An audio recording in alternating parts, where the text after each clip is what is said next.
अस्सलाम वालेकुम नाज़रीन, DMH न्यूज़ के साथ मैं हफ्जुल यूबी। नजर डालते हैं अहम। लाहौर चैम्बर ऑफ कॉमर्स में वफाकी टैक्स महोत्सव सेक्रेटरीट की एडवाइजरी कमेटी का इजलास की सदारत वफाकी टैक्स महोत्सव डॉक्टर आसम महमूद जा और सदर Lahore chamber of commerce Mian Abuzar Shad ने की। इजलास में FTO सेक्रेटरीट के सीनियर अफसरान, फेडरल बोर्ड ऑफ रेवेन्यू के नुमाइंदगान, लाहौर चैम्बर ऑफ कॉमर्स की एग्जीक्यूटिव कमेटी के अरकान, मुमताज कारोबारी शख्सियात, टैक्स माहिरीन और सिविल सोसाइटी के नुमाइंदगान मौजूद थे। पाकिस्तान टैक्स एडवाइजर एसोसिएशन के सदर मियां अब्दुल गफ्फार, लाहौर टैक्स बार के साबिक सदर शहबाज सदीक, सरगोदा टैक्स बार के सदर Naimuddin, Lahore chamber of commerce के साबिक सदर Kashif Anwar, Lahore tax bar academy के चेयरमैन मोहम्मद नदीम भट्ट FCA, साबिक member federal board of revenue Mustafa Ashraf, Tanveer Ahmed Shaikh, Mohammad Aslam Bhatti FCA MA, Syed Rizwan Ali Naqvi, senior सहाफी अफजल यूबी समेत दीगर मौजूद थे। वफाकी टैक्स महोत्सव डॉक्टर आसम महमूद जा ने इजलास से खिताब करते हुए बताया कि FTO का इदारा टैक्स दहिंदगान के हकूक के तहफ़्फ़ुज़ और टैक्स निज़ाम में बद इंतजामी से मुतल्लिक़ शिकायत के फौरी इज़ाले, शफाफ और गैर जानिबदाराना हल के लिए पुरअज़म है। चैम्बर में करवाऊँगा और उसका उन्होंने इतना ज़बरदस्त खाना भी खिलाया, खाना इतना लजीज था कि बस अब नींद आ रही, नींद के झोंके भी आ रहे हैं, तो उनका बहुत शुक्रिया। मैं जब एंटर हुआ आज चैम्बर के सदस्य से तो मुझे गज़ा पे जो है उसका बैनर नज़र आया कि हम गज़ा के लोगों के साथ हैं, गज़ा में जो खून बह रहा है, हम अपने मुसलमान भाइयों के लिए एफ़र्ट्स भी हमें करनी चाहिए और उसके लिए दुआएं भी करनी चाहिए कि जिस तरीके से मुस्लिम का खून अर्ज़ा हुआ है। अल्हम्दुलिल्लाह हम अपनी NGO के तावन से बहुत कुछ कर रहे हैं, वहाँ जाने का भी अज़म रखते हैं और अल्लाह करे वो जो हमारे मुसलमान बहन भाई और बच्चे कट मर रहे हैं, अल्लाह उन पर रहम खाए और अल्लाह ताला करे इसराइल की जो ज़बरदस्तियाँ हैं, जो जुल्म है और सफाकियत है वो ख़त्म हो। तो कमिंग बैक टू FTO, आपने देखी हमारी डॉक्यूमेंट्री देखी। 29 सितंबर 2021 को मैंने चार्ज लिया तो उस वक्त के president of Pakistan doctor Arif Alvi साहब ने कहा था कि डॉक्टर साहब हमने आपको फेडरल टैक्स ओम्बड्समैन इसलिए बनाया है कि आपका कस्टम का तजर्बा है। टैक्स पहली दफ़ा उस वक्त के प्रेसिडेंट का ख्याल, प्राइम मिनिस्टर का ख्याल था कि ऐसा बंदा होना चाहिए जिसका टैक्स से मुतल्लिक़ तजर्बा हो। तो मुझसे पहले जो 5 FTO साहबान आए थे उनमें से 2 का तल्लुक़ पुलिस से था, 2 का जुडिशरी से था और 1 का DMG ये जो पब्लिक है PAS सर्विस है उससे था और मैं पहला FTO था। तो सदर साहब ने कहा कि 3.5 मिलियन से ज़्यादा टैक्स पेयर हैं और जो FTO के पास, जो फेडरल टैक्स ओम्बड्समैन के पास शिकायत है ज़्यादा से ज़्यादा 2000 या 2500 पर ईयर होती हैं। तो मैंने सदर साहब से उस वक्त वादा किया था कि इंशाअल्लाह मैं इस अदारे को डायनामिक अदारा बनाऊंगा, एक मुतहर्रिक अदारा बनाऊंगा और इस लोग प्रेफर किया करेंगे इंशाअल्लाह कि वो कोर्ट जाने की बजाय FTO के पास आया करेंगे और FTO से उनके मसाइल हल हुआ करेंगे। अल्हम्दुलिल्लाह पिछले 3.5 साल में आपने देखा डॉक्यूमेंट्री में कि 2,500 से शिकायत बढ़कर एक साल में 13,506 तक पहुंच गई अल्हम्दुलिल्लाह। और अगर इस साल का देखा जाए, इस साल जो शिकायत अभी तक जो आज 17 अप्रैल है, 17 अप्रैल तक 8,000 कंप्लेंट फ़ाइल की जा चुकी हैं, उनमें से 6,000 का हम फैसला भी कर चुके हैं। तो पाकिस्तान में बहुत सारे लीगल फोरम हैं, आप सब जानते हैं माशाल्लाह। आपका टैक्स से ताल्लुक़ है और जो ट्रेड से वाबस्ता अफराद हैं, टैक्स बार के लोग हैं, उनको पता ही है कि लीगल फॉर्म में केसेस हमारे कैसे पड़े रहते हैं। दादा से शुरू होता है, पोते तक जाता है, फिर भी फ़ैसला नहीं होता। तो हमने हमारा स्टिपुलेटेड टाइम जो है वो 60 डेज़ है कि 60 दिनों के अंदर इन्वेस्टिगेशन भी करनी है, महकमे का मुद्दा भी पूछना है, डिस्कशन भी करनी है और एडवाइज़र्स ने हेयरिंग भी करनी है। उसके बाद रिकमेंडेशन ड्राफ्ट होकर मेरे पास आनी है। तो हम 60 दिनों में हम एज़ पर FTO ऑर्डिनेंस, मगर इसको और रिड्यूस करके हमने 37 डेज़ तक कर लिया अब। और बहुत सारे cases being a tax person, क्योंकि कस्टम में 29 ईयर्स सर्विस की, मुझे पता था कि महकमे में क्लाइंटेल के साथ जो इंपोर्टर्स एक्सपोर्टर्स लोगों के साथ क्या क्या ज़्यादतियाँ होती हैं। क्या मेल एडमिनिस्ट्रेशन होती है, और गुड एडमिनिस्ट्रेशन का भी पता था, मेल एडमिनिस्ट्रेशन का भी पता था। इस तजर्बे को बेनिफिट उठाते हुए अल्हम्दुलिल्लाह बहुत सारे केसेस हमने एक टेलीफोन कॉल के ज़रिए हल करवाए, और ADRC का जो शोबा है उसकी तर्ज पे अल्टरनेट डिस्प्यूट रेजोल्यूशन, बहुत सारे केसेस एक टेलीफोन कॉल किसी कमिश्नर को कर दिया, सईद भट्टू साहब बैठे हैं, इनको बता दिया कि एक मसला पेंडिंग हुआ हो, इसमें इनकी ज़रा सी इंटरवेंशन से वो मसला हल हो गया, चीफ़ कलेक्टर को कह दिया, वो मसला हल हो गया। इसी तरीके से हमने आज रिफ़ंड के केसेस जो आपने देखा कि हमने माशाल्लाह पिछले साल 22.7 बिलियन रुपीस के फ़ंड अदा करवाए हैं। और मुस्तफ़ा अशरफ साहब मुझे कह रहे थे कि रिफ़ंड के लिए यही कहते हैं कि FTO के पास चले जाओ। FTO वाले रिकमेंडेशन देते हैं और कहते हैं कि इसको एज़ पर लॉ हम ये नहीं कहते कि सेंक्शन कर दें, वो काम अगर कोई IRS के ऑफिसर बैठे हैं तो उनका है, तो मगर ये है कि हम प्रोसेस करवाते हैं और जेन्युइन रिफ़ंड्स जो हैं, और इस ये नहीं है कि हम हर रिफ़ंड को कर देते हैं, रिकमेंड कर देते हैं। हमने बहुत सारे लैंडमार्क केसेस बनाए हैं, बहुत सारे जाली रिफ़ंड्स के, फ्लाइंग इनवॉइसेस के बहुत सारे केसेस बनाए हैं, उनमें हमने रिकमेंडेशन भी दी हैं, ऑफिसर्स भी उसमें सस्पेंड हुए हैं, ऑफिसर्स साइडलाइन भी हुए हैं। तो जो FTO का बुनियादी मकसद क्या है, इसलिए बनाया गया ये इदारा कि टैक्स पेयर को अपने टैक्स की अदायगी में जो मुश्किलात पेश होती है वो नहीं होनी चाहिए, क्योंकि टैक्स पेयर, मैंने अपने एडवाइज़र्स को, और पहले दिन जब मैंने चार्ज लिया मैंने उनको एक बयानिया दिया, एक नैरेटिव दिया कि हमारा जो FTO का बुनियादी मकसद टैक्स पेयर को इज़्ज़त देना है, कि मैंने अपने बंदों को कहा कि टैक्स पेयर को इज़्ज़त देनी है, टैक्स पेयर की बात सुननी है, you are the advocates of tax payers, FTO is the adviser advocate of the tax payer. तो हमने ये करके दिखाया है पिछले 3.5 साल में। अल्हम्दुलिल्लाह जो भी बंदा हमारे पास आया, हमने लैंडमार्क डिसीजन दिए जिनमें बहुत सारे रिफ़ंड के केसेस और बहुत सारे फ्लाइंग इनवाइसेस के केसेस। अभी आपके चैम्बर के सदर बता रहे थे क्रिप्टो करेंसी जिस पे कोई हाथ नहीं डालना चाहता, और जो एक मेनस बन चुका है और आने वाले वक्तों में ये पता नहीं क्या गुल खिलाएगा, तो इस पे हमने फ़ैसला दिया और गवर्नमेंट को हमने पाबंद किया है। क्रिप्टो काउंसिल तो बना दी है, मगर पहले इसको रेगुलेट तो करें, पहले इसको टैक्स नेट में तो लाए, ताकि जो लोग दिनों में और बल्कि मिनटों घंटों में करोड़पति बन रहे हैं उनका पता चल सके, और ये जो ब्लैक मनी को लीगलाइज करने का एक तरीका निकल आया है, इसको इस पे भी चेक किया जा सके। और इस तरह के फिर सोयाबीन के जहाज़ों का मसला हुआ, आपको पता ही है, वो भी हमने एक लैंडमार्क फ़ैसला दिया। अब उसी फ़ैसले की रोशनी में पॉलिसी बन रही है, और वो जो सोयाबीन जो मुर्गी का फीड जो था और वो मसला हो गया था, मुल्क में कितनी किल्लत पैदा हो गई थी, वो हमने फ़ैसले किए। इसी तरीके से बहुत सारे अल्हम्दुलिल्लाह ये टैक्स पेयर को इज़्ज़त देने का काम और आप लोगों के तावन से, इसमें हमने हमारे चैम्बर्स का बहुत तावन रहा, एप्टमा के चेयरमैन साहब भी बैठे हुए हैं, उनके सेक्रेटरी भी बैठे हुए हैं, आप लोगों का बड़ा तावन रहा। और हमने आज की मीटिंग का बुनियादी मकसद तो ये था कि एडवाइज़री कमेटी की मीटिंग, मगर इसमें मैं देख रहा हूँ कि बहुत सारे दोस्त खावर इकराम भट्टी साहब जैसे हैं वो आए हुए हैं, एप्टमा के चेयरमैन आए हुए हैं, हमारे जो सेक्रेटरी हैं एप्टमा के वो आए हुए हैं, रज़ा बाकर साहब, और दूसरे हजरात मुल्तान से टैक्स बार के लोग आए हुए हैं, साहिवाल से टैक्स बार के लोग आए हुए हैं।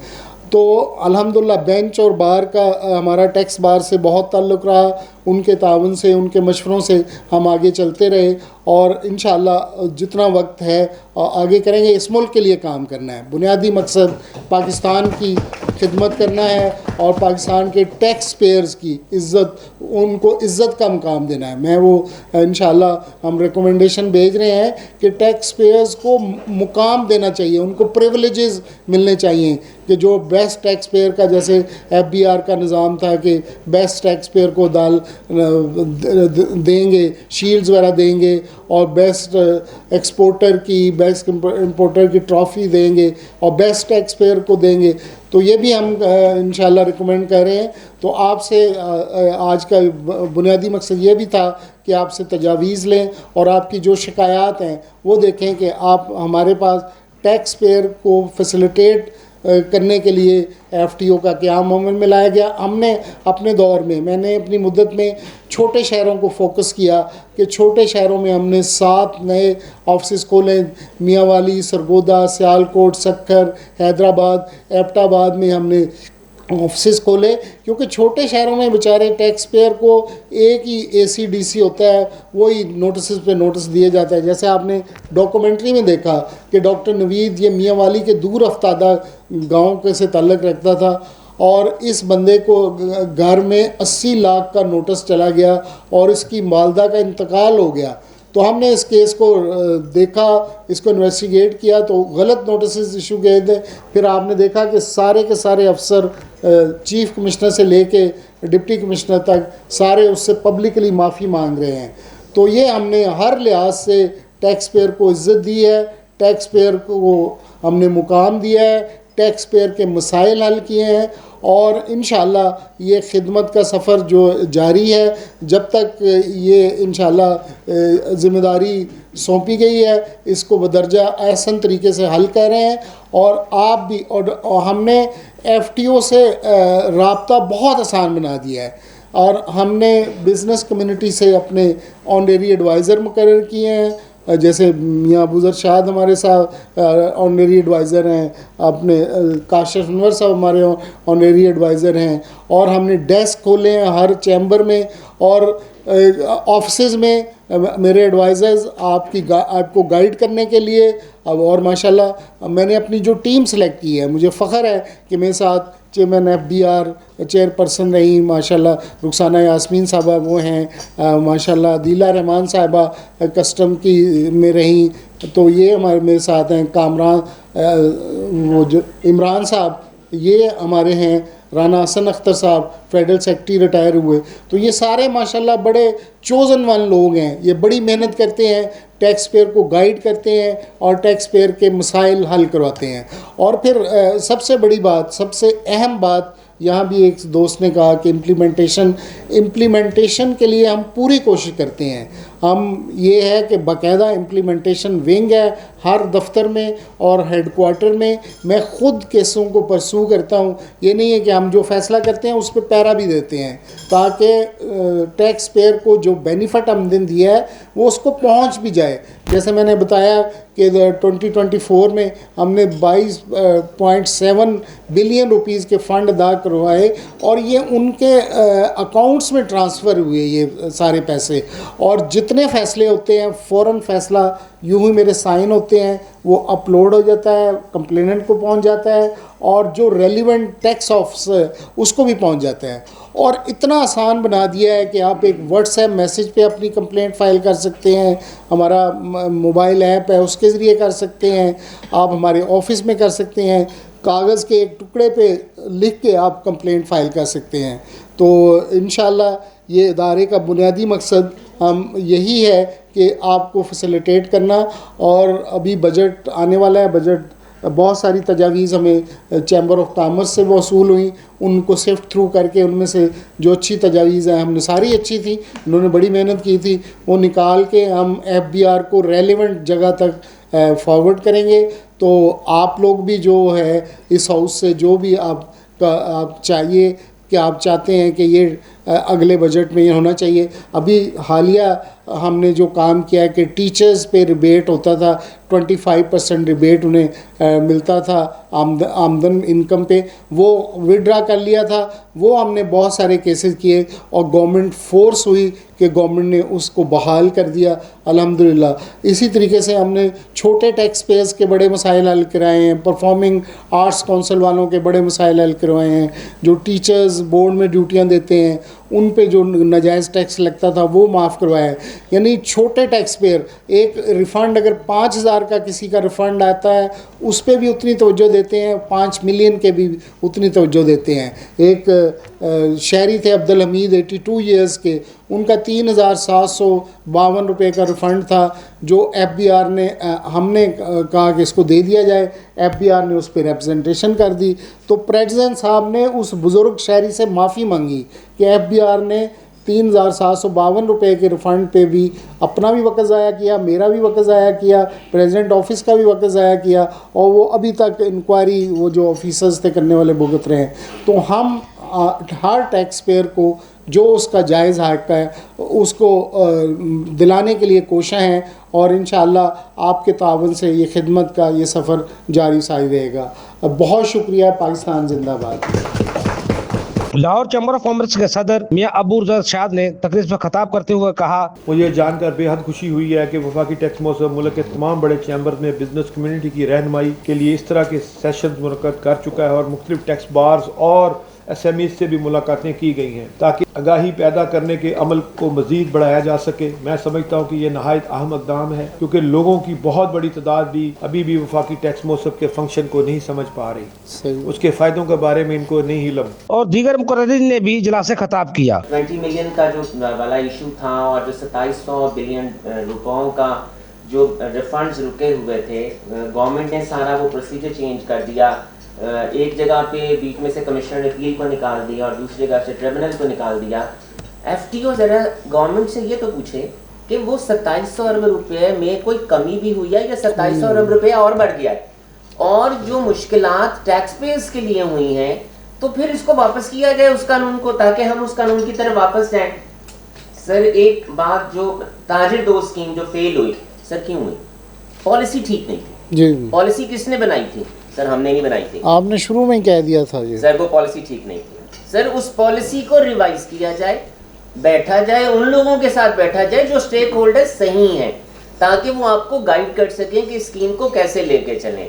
अगली बात सर POS इंटीग्रेशन की तरफ हम जा रहे हैं, हम बहुत डॉक्यूमेंट करना चाह रहे हैं सर हमने 236G और 236H को हमने मैंडेटरी कर दिया वहाँ पर कि जनाब जिसकी विद होल्डिंग 1 लाख रुपया होगी वो रिटेलर अपने आप को POS में इंटीग्रेट कराए। वो खुदारा, वो जो नहीं कराते आप उनको अंदर लेकर आओ, जो अंदर हैं आप उन्हें कहते हो तुम बाहर निकल जाओ।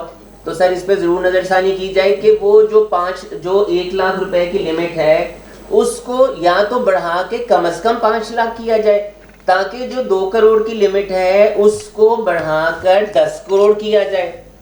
और सर जो असूल भी, जो कानून भी बने सर, वो सर कम से कम 5 साल के लिए बने। Sir during the year, during 6 month sir कानून जो है वो चेंज हो जाता है। सर अंडर सेक्शन 73 जो सर हम 50,000 से कम कैश रिसीव कर सकते थे, सर आपने उसको फॉर द ईयर कर दिया। इसका ये मतलब है कि कोई रजिस्टर्ड पर्सन, यानी कि कोई इंपोर्टर, कोई एक्सपोर्टर, कोई मैन्युफैक्चरर कैश ट्रांजैक्शन नहीं कर सकता। वो सारी ट्रांजैक्शंस करेगा तो सर मैंने बिजली का बिल देना है, मैंने एक्सपेंसेस करने हैं, वो इसका ये मतलब है कि वो मैं पहले अकाउंट में जमा कराऊंगा फिर कैश कराऊंगा। आप मेरे लिए आसानियां पैदा कर रहे हैं या मुश्किलात पैदा कर रहे हैं? सर फिर उसके बाद सर आपने कहा जी कि हर 2 महीने के बाद पासवर्ड चेंज होगा। सर आप चाहते क्या है कि मैं हर 2 महीने के बाद आप मेरा पासवर्ड चेंज करेंगे? 30 दिनों के बाद। 30 है, चले सर 30 दिन हो गया, महीना हो गया, चले मुबारक हो sir. Sir default sir charge को आपने सर 12, पहले था 12%, अब आपने कायबार प्लस 3% कर दिया। मैं तो ये कहता हूँ if a tax payer is ready to pay the tax amount, there should be no default, no surcharge, no fine. अगर वो मानते हैं कि हाँ मुझसे गलती हुई, मैंने ये टैक्स अदा नहीं किया, आप इसको जमा करा दो। सर अब एनेक्सर C1 भी आ गया है जिसमें आपने पेमेंट की डिटेल्स देनी है। तो सर ये जितने कवानीन बन रहे हैं ये हमारे लिए मुश्किलात पैदा कर रहे हैं या हमारे लिए आसानियां पैदा कर रहे हैं। और जो सर मैं रिटेलर की बात कर रहा था, मैं हमेशा इस बात कर रही हूँ कि ऐसा रिटेलर जिसकी एक दुकान है, जिसका एक एंटीएन है, सर उसको POS इंटीग्रेशन से निकाला जाए।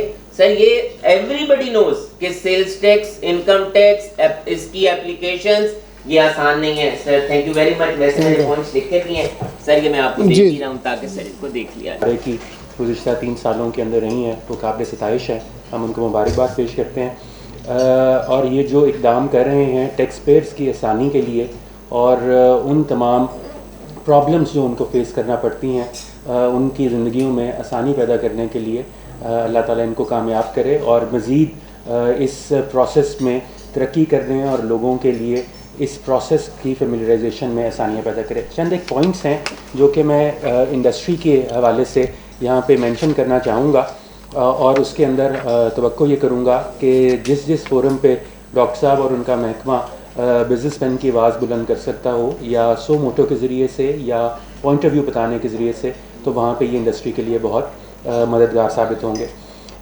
बात यह है कि जी जो कंप्लेनेंट हैं, जो आपके पास अपनी प्राइमरी शिकायत लेके आते हैं, उनको एक प्रोसेस से गुज़रने के बाद शिकायत जो है वो आप तक पहुंचानी पड़ती है। फॉर एग्ज़ाम्पल, अगर मेरा एक टैक्स का एक मुकदमा है और वो रेलेवेंट टैक्स ऑफिस के पास है, तो मुझे कम से कम 2 साल किसी भी ऑर्डर पास होने के बाद इंतज़ार करना है, जिसके बाद वो टाइम बार्ड होगा और फिर मैं अहल हूँगा इस चीज़ के लिए कि उस शिकायत के ख़िलाफ़ या उस केस के ख़िलाफ़ कि जिसकी सुनवाई नहीं की गई, वो मैं FTO को अप्लाई कर सकूँ। और FTO को अप्लाई करने के लिए भी एक प्रोसेस है जिसके ज़रिए से हमारे टैक्स एडवाइज़र्स को और ऑफिस को इजाज़त देना पड़ती है कि वो इस चीज़ को वहाँ पे लेके आएँ।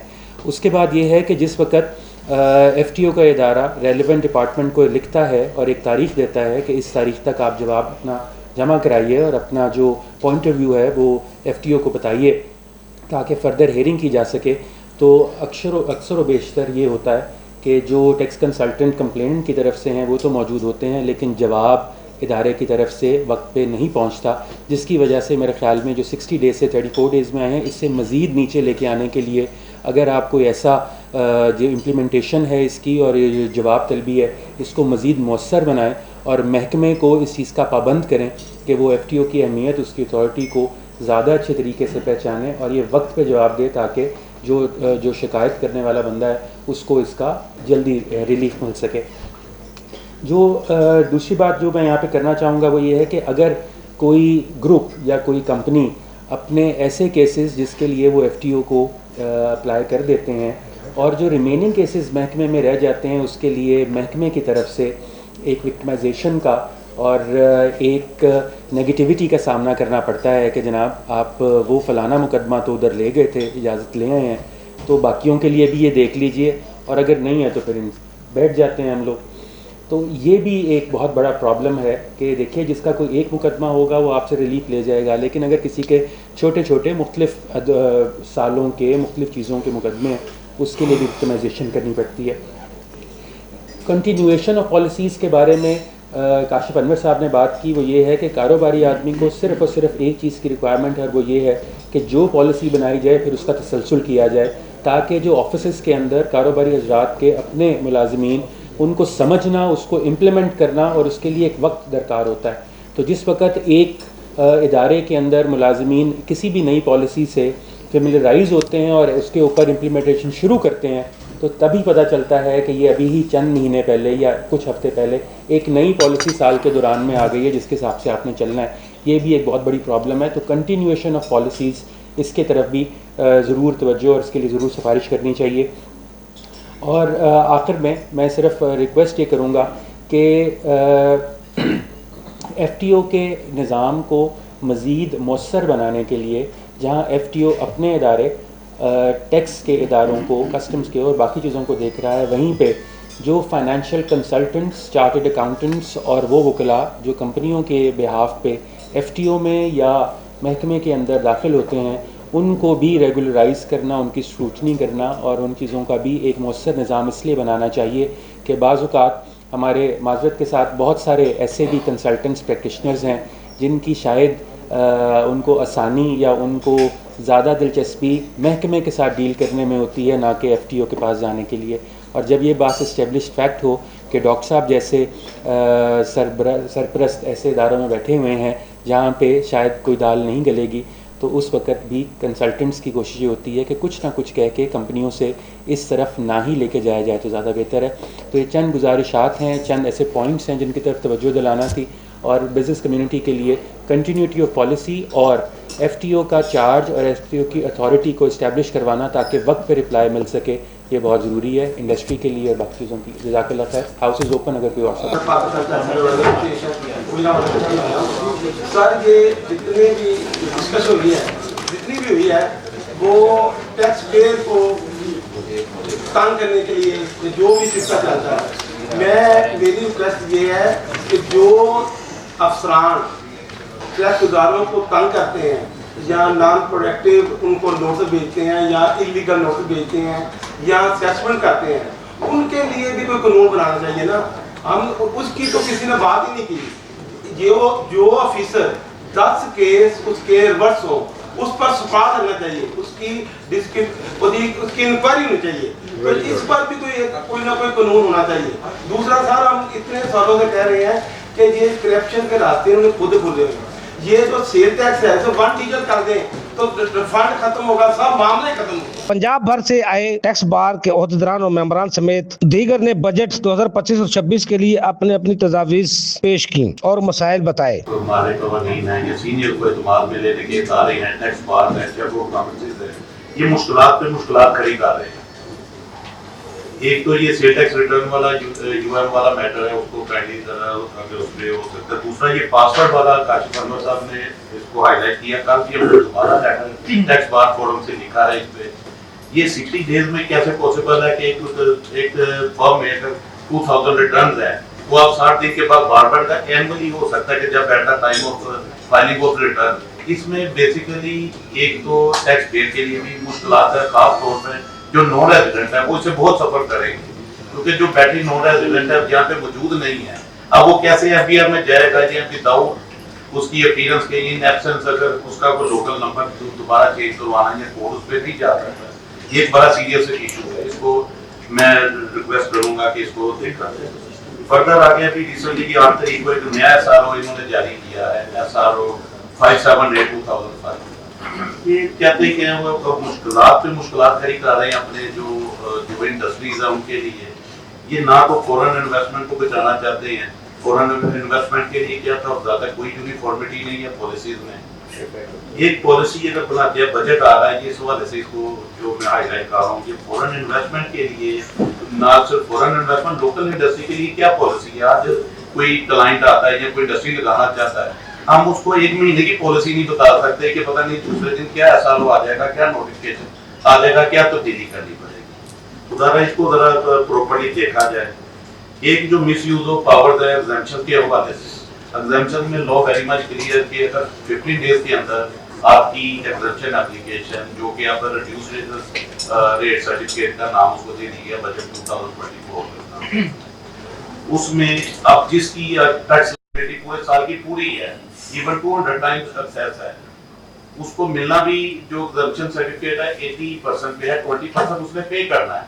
उसके बावजूद उसको फोर्स किया जाता है कि आप कुछ ना कुछ तो एडवांस टैक्स जमा करवाए, नहीं करवाते तो आपकी एप्लीकेशन फाइल साइड पर पड़ी है, उसको एंटरटेन नहीं करते। 15 दिन गुजरने के बाद आप उसको परसू करते हैं तो उसको टर्न डाउन करके दोबारा कहते हैं जी दोबारा आ जाए, और उसको बजाय 6 महीने की जो प्रैक्टिस है उसको भी क्वार्टरली बेसिस पे आ गया कि एक आप चक्कर लगाते थे उनके, एक फ्रूटाइल एक्सरसाइज है जिसको करंटली एफपीओ से मैं गुजारिश करूंगा। बहुत सारे केसेस हैं, मैं रेफरेंस के लिए मैं रेफर कर दूंगा। इसमें बहुत सारी इंडस्ट्री जो इसमें क्योंकि रिफंड का मैकेनिज्म प्रॉपर नहीं है, ना रिफंड एडजस्टमेंट करते हैं, एडवांस में लायबिलिटीज पूरी है, उसके बावजूद उनको जो है ये टैक्स पेयर को इज्जत देने की बजाय पार किया जाता है। अपनी सरबराही में जो है ना उनको हल कर रहे हैं और उनके के लिए मौसर इक़दाम तजवीज़ फरमा रहे हैं। मेरा एक पहला क्वेश्चन ये है कि हर बंदा कंज्यूमर जब पीओ स्टेशन यानी ऐसा रजिस्ट्रेशन जिस पे जो ऐसा रिटेलर जो पीओएस में रजिस्टर्ड है, वो जब अपनी खरीदारी करता है, चाहे 1 रुपए की खरीदारी करे तो भी उस पर 1 रुपया इजाफी फी कीमत में चार्ज किया जा रहा है। और उसका पर्पस ये था जो इनिशियली गवर्नमेंट ने लॉ बनाया, उसमें ये था कि इसको रैंडमली बैलेटिंग के थ्रू जो पब्लिक है उनको प्राइजेस दिए जाएंगे ताकि मोटिवेशन पैदा हो। लेकिन उसको अब साइलेंटली एक तो उसको बंद कर दिया गया है, जो एक मोटिवेशन का एक सिलसिला था, और उस अकाउंट को ऑफिसर्स की वेलफेयर के लिए यूज किया जा रहा है और बगैर किसी लेजिस्लेशन के और बगैर किसी वो पर्सनल अकाउंट्स खोल के पर्सनल टाइप अकाउंट दूसरे उसमें अनलॉफुली मतलब वो करके तो उनको यूटिलाइज किया जा रहा है ऑफिसर्स की वेलफेयर के लिए। एक तो ये अहम मामला है कि इसको इन्वेस्टिगेट फरमाया जाए और इसके लिए प्रॉपर तरीका जी इंशाल्लाह हम बाकायदा कंप्लेंट फाइल करेंगे और उसको हम रिप्रेजेंट भी करेंगे जनाब के उसमें।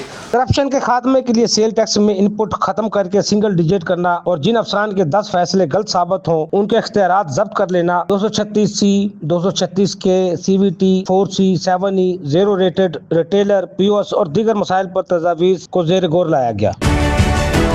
न्यूज़।